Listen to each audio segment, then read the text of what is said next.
And we've got a very exciting guest with us today. It's none other than Amy Purdy, who I'm sure a lot of you saw performing during the opening ceremony. Hello. Thank you. I love it. We have some clouds, but it's been beautiful weather. The scenery is incredible. The people are amazing. The food's amazing, and so warm and welcoming to Paralympians and all athletes. And the Paralympics have been incredible so far. I mean, pretty kind of textbook perfect experience so far. So you will have noticed that Amy was in the opening ceremony the other night. She did a duet. Can we call it a duet? I know. I don't know if I should call it. Is it solo? A duet? It's like a solo. It feels like a solo because I'm not in hold with a partner like I was when I was on Dancing with the Stars. But I do kind of, attach to a partner of some sort at one point, which is a robot. So it was a robot. That was the big reveal. Yeah. That was kind of the surprise that everybody was waiting for. Yeah. So you wore blades during that performance. I did. How was the rehearsals for that? Did you experience much pain? Like, how did you deal with wearing blades for that?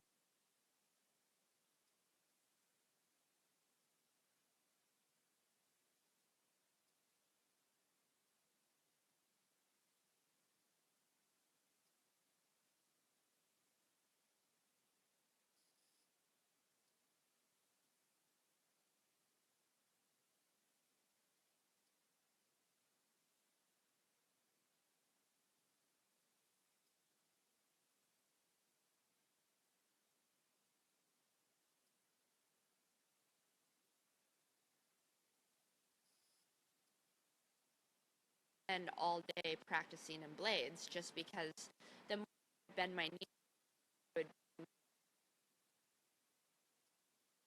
so I had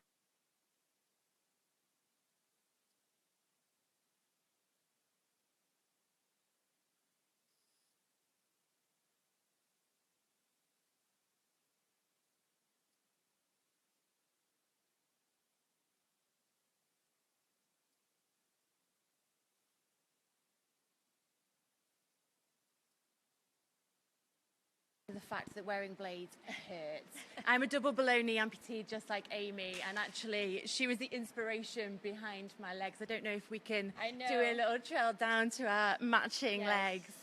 So yeah, it's painful wearing blades for that amount of time. I was so impressed at kind of your posture, your core, that must take some serious practice. How long before that performance?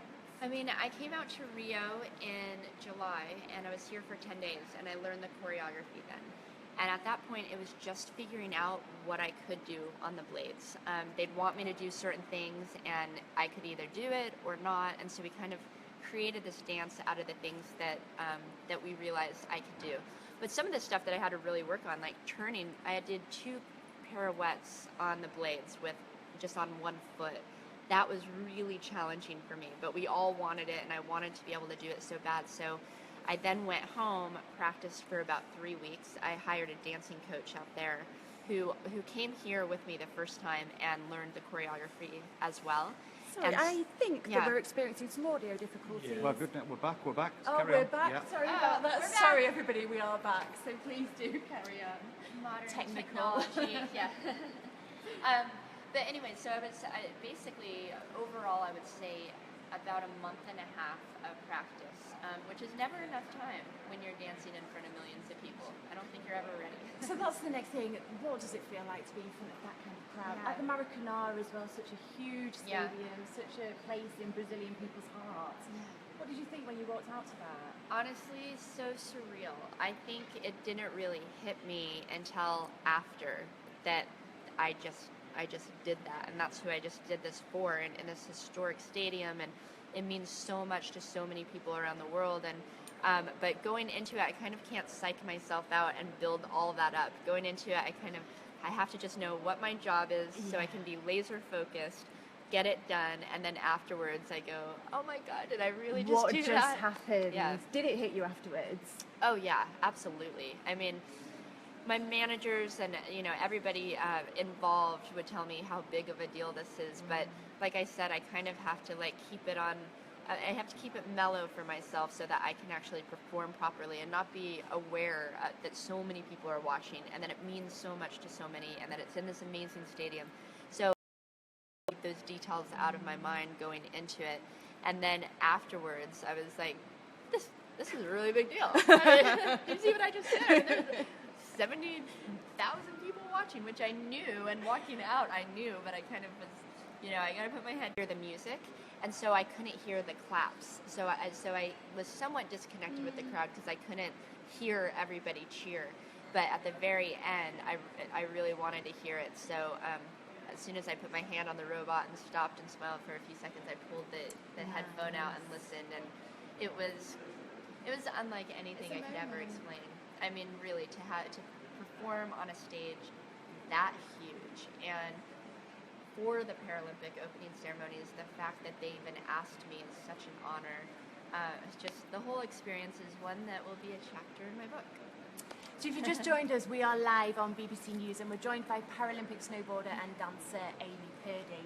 Somebody has commented saying she's amazing. Are you getting a lot of compliments after the performance? I am, and luckily I'm getting a lot of compliments from Brazilians who said that I can samba. So that's nice, that is a compliment. That's a huge compliment, because when the choreographer started working with me, she was like, there's just one kind of thing that you need to be able to do really, really well, and it's samba. And so we started working on that, and to get the approval from the Brazilians and the country is huge. And so you're a Paralympian yourself. You're really into your sport. Yeah. Who are your ones to watch for 2016? Oh, 2016. I mean, gosh, there's so many. So let's see. I'm in Melissa Stockwell, and she's incredible. She's a triathlete, and there's a lot of amazing. Well, I mean, I think triathlon, that's the first time it's going to be in the Paralympics. So this is very, very exciting. Also, Rudy Tolson Garcia. He's just, he's always one to watch. He's a swimmer and he's amazing. Gosh, let's see. Let me think. I'm kind of, it's interesting because I'm a winter athlete. I'm kind of new to the summer sports. Do you notice a difference, like in the types of crowds? Do you wish that Winter Paralympics got as much coverage? Because it's such a feeling here at the moment. I know, it is. I've always noticed, I think there is more energy behind the summer games than the winter games. However, I do feel like our sport, which we race in border cross, is such an exciting, aggressive, crazy sport that I really hope we get the coverage that we deserve, because it's so exciting. Maybe it will help to kind of bring the attention over to the winter games.